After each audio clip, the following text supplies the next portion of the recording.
Okay, bit of a set rep. It's 2 days later after the sequence you've just seen. We sort of ran out of time, got a bit dark. We're back in here today. It's a bit overcast, sort of spotting rain, but that's fine. We need that rain. I don't think it's going to amount to anything. We're going to breeze through that dump area again, where you saw us find those Netherlands relics, and then head back over to the gun pits. And hopefully we'll pick up some more nice relics from World War II and the 1950s Korean War area. So off we go. Okay, this little find here, I'm not quite sure what it is. It's got a groove in there. I'm not sure if it's something for machinery or if it's just like a top of something perhaps. But it, yeah, not quite sure what that is.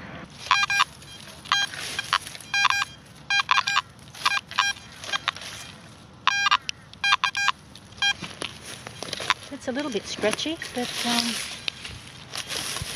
a pretty solid signal amongst that. It's ringing up 79.80 at the moment, so I'll just clear a little bit away and I'll go up and probe point it and see.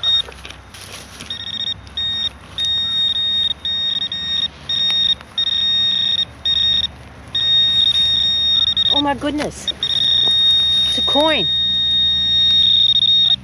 It's a coin. Yes, it is a coin. Beautiful. Oh, that's nice. I think it's about the size of a threepence. A silver coin. Wow, that's exciting. I wasn't quite expecting that, but we'll get it cleaned up and then we'll see what date we can get off that.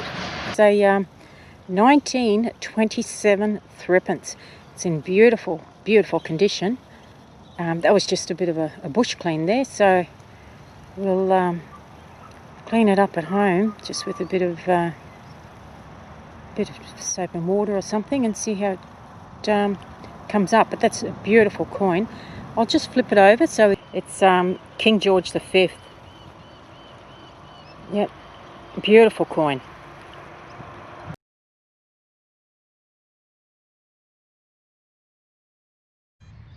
Oh, I just got this lovely brooch or badge after my Taylor Collins threepence. You can see it's got a clip on the back. I don't know what that's been. Looks like a little cameo badge or something, doesn't it? Not terribly military, but of course there were nurses in here. I don't think any Dutch soldiers were wearing these things. Maybe there was some sort of emblem on there that's gone. I'll give it a good clean at home and put some photographs of it to determine what it is, but it's a little ornate piece. That's nice. Well, I just got this unusual piece of what I believe to be webbing belt end. It's not Australian, so it's either Dutch or American rig. You can see it's been crimped onto the probably canvas belt at some point, but we'll see if there's any markings on that. Right, well, this is definitely, once again, not Australian webbing, but it's definitely military webbing. You see that little system there that over clamps, probably associated with that last piece I got. Obviously a belt been deposited here at the end of the war, screw mechanism. I'll try to research Dutch combat rig and see if that's Dutch. It's a nice tight tone here. It's like mid-70s jumping into the 80s. Really bit of tone roll and a bit inconsistent.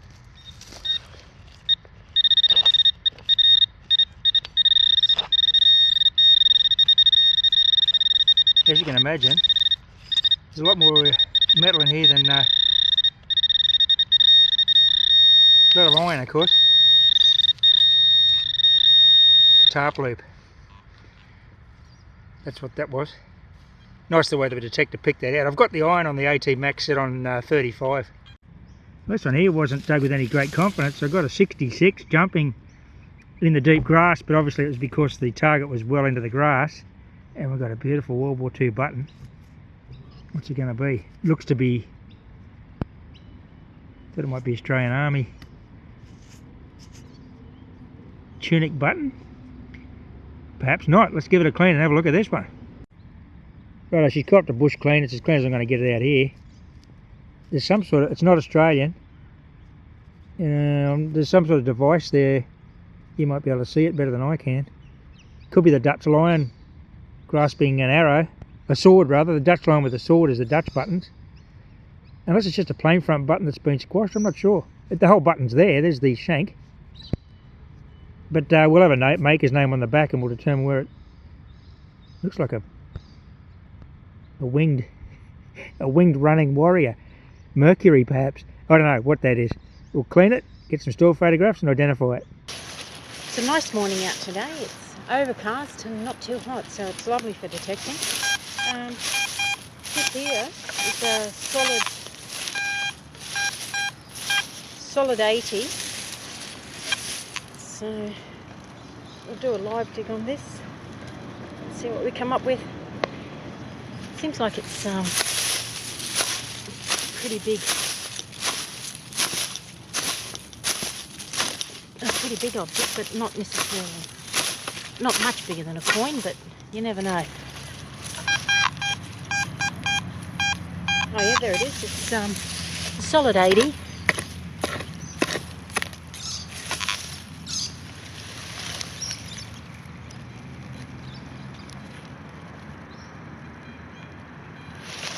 Oh goodness.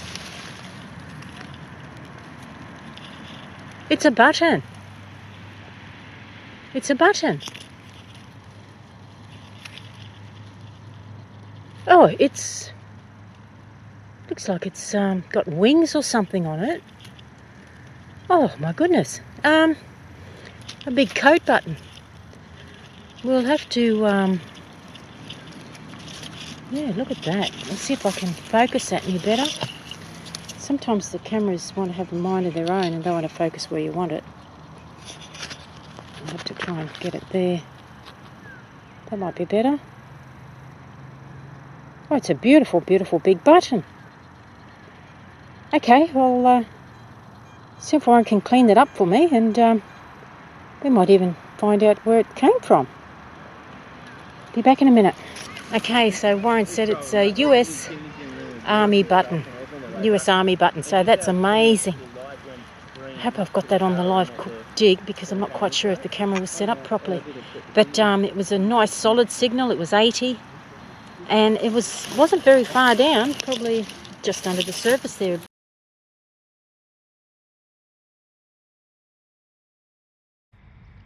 Righto, this is a scratchy low 70s, bounced back into the 60s. I've got a button. This will either be a Netherlands button or a US button. It's squashed, but the front's on it. Okay, we'll give it a clean and see if we can reveal the details.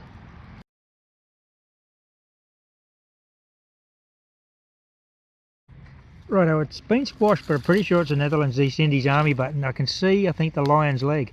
So it's a lion, rampant, holding a sword. But it's been squashed in. I think that's his leg there.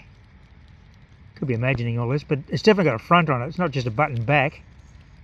We did get one button back earlier on, which we didn't show you.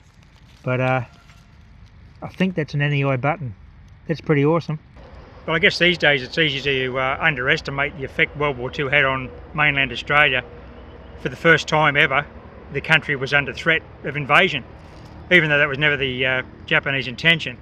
March 1942 was a significant point in the war for Australia because the government introduced tea rationing. Could you imagine the outcry? Of course, in the UK they'd had rationing since '39 when the war started, but because of what had happened in London with the Blitz, there's a real fear in Australia of air raids.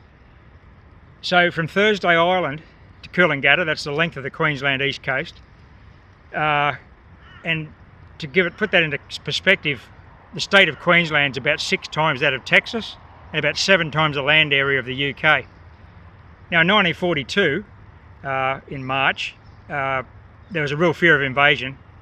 Pearl Harbor had happened the previous December. Darwin had been bombed early in the year. They really thought the Japanese were coming.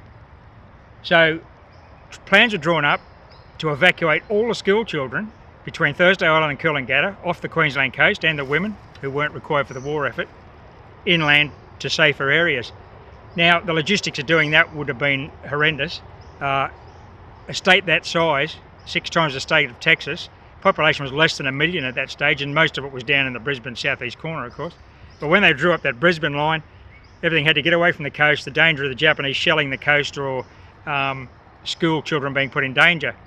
So February 42, the government announced that there'd be no new school enrolments for the year 1942. That meant if your child was due to go to school in 1942 for the first time, they didn't have to go to school.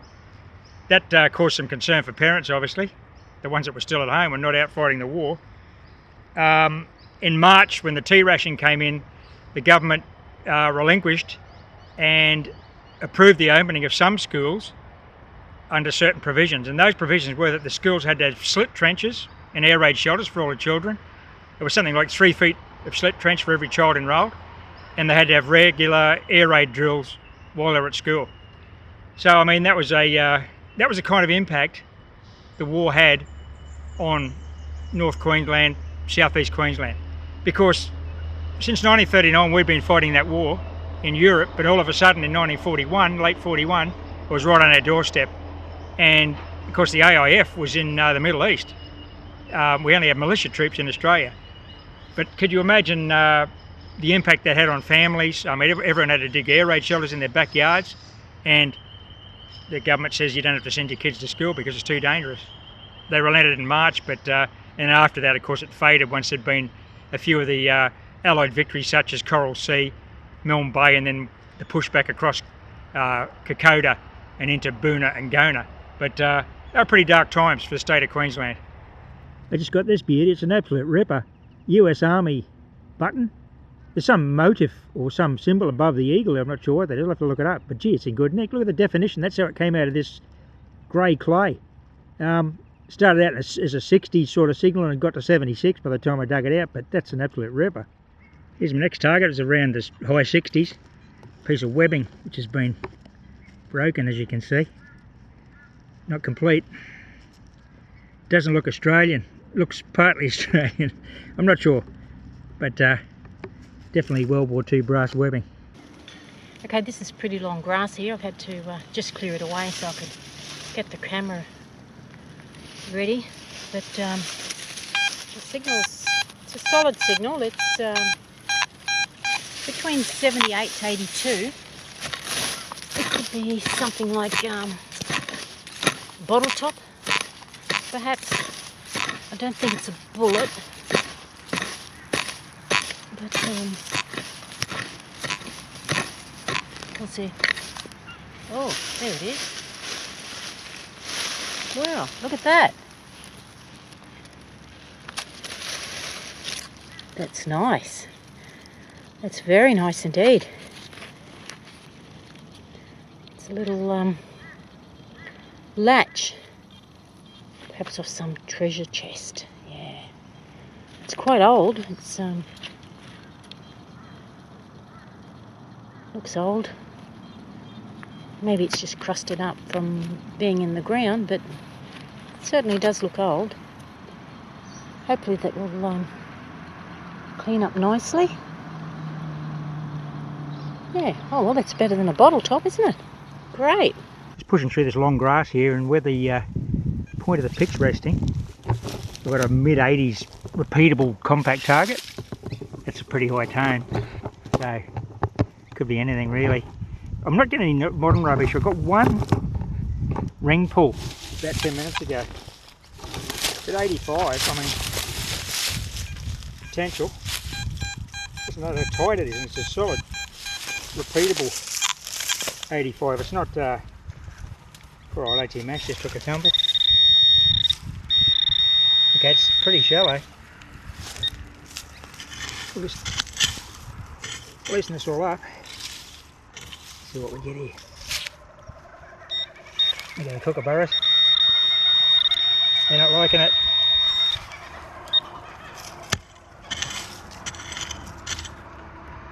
Oh, it's Mills bomb base. That's fairly typical. I didn't expect to find one in this spot I'm in right now, but that's what that is. I'm just following this kangaroo trail through this long grass. Not really detectable in here. The max. A bit of a shadow, I can't really see in the call here. This is interesting, bit of lump of concrete there. And the trail continues in that direction.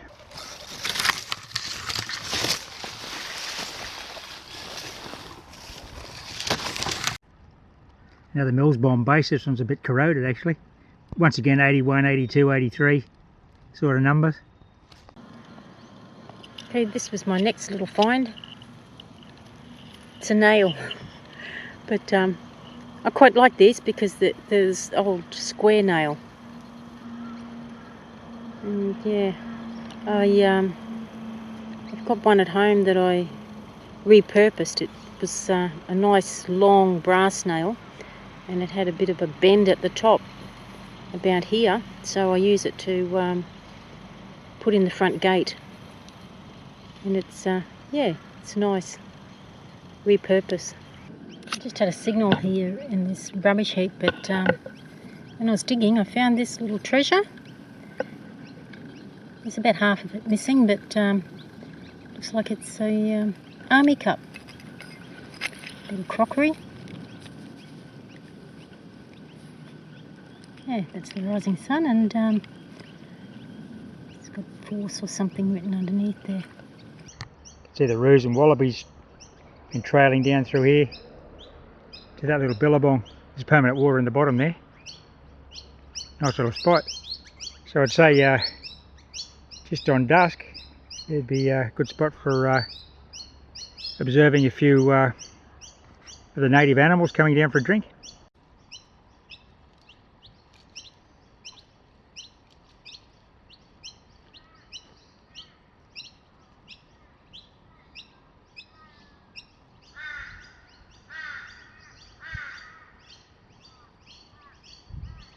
Time for a bit of a lunch break. We've got some peanut butter rolls that Colleen prepared earlier, so we'll have a bit of a break and get back into it.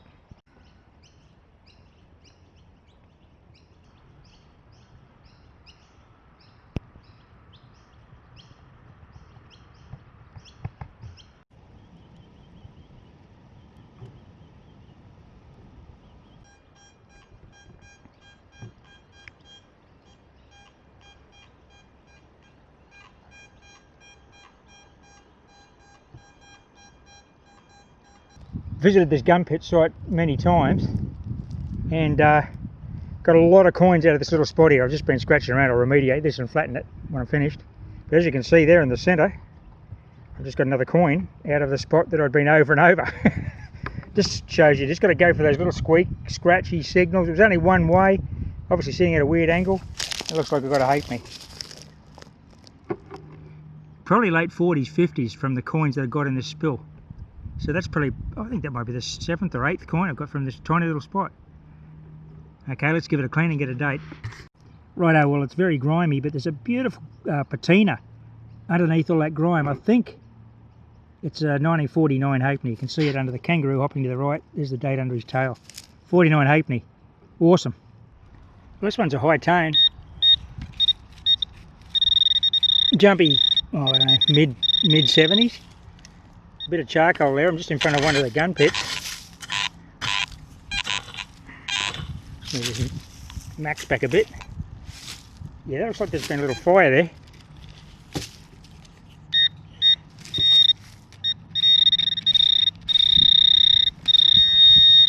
I'm disturbed at whatever it is.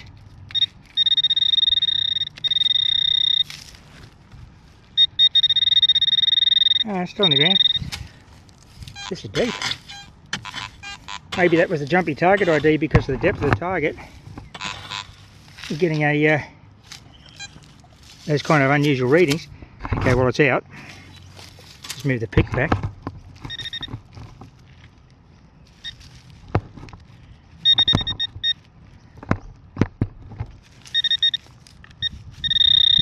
And somewhere deep.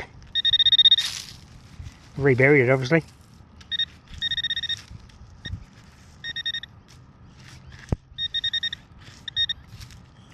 I just want to check there's not that mineralisation there. You can see that orange clay could be affecting the pinpoint. We'll just check it with the machine again. Let's have a look here. There's the target, look, still on the ground. I'm just changing mineralisation. They should have retuned that. See that orange stuff? I hit that orange layer, and you can hear the pinpointer reacting. There's no metal there, it was just the orange layer. Simple retune would have fixed that. But anyway, the main target's still up the front here.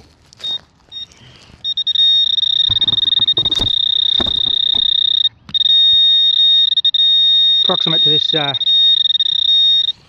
little tree root, which we'll try not to disturb, especially in these dry drought conditions. Try not to knock the vegetation around too much. The grass has got to go, but not the trees, because they're really hanging out for a drink of water. And to cut off a root system is not a good thing.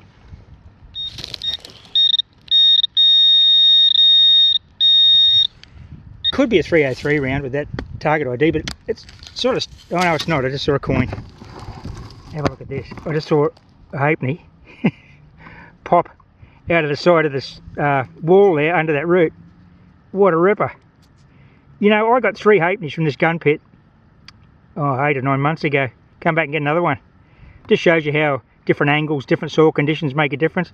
Drier today than when I was here last time, so surprising I didn't get that. Okay, we'll clean him up, eh? Oh, that's looks like a kangaroo halfpenny. I'll get a date. Well, there she is. I think it's another 46. So these are post-war coins, Korean War training, perhaps Malayan emergency. It's got another Mills bomb base, fresh out of the soil there.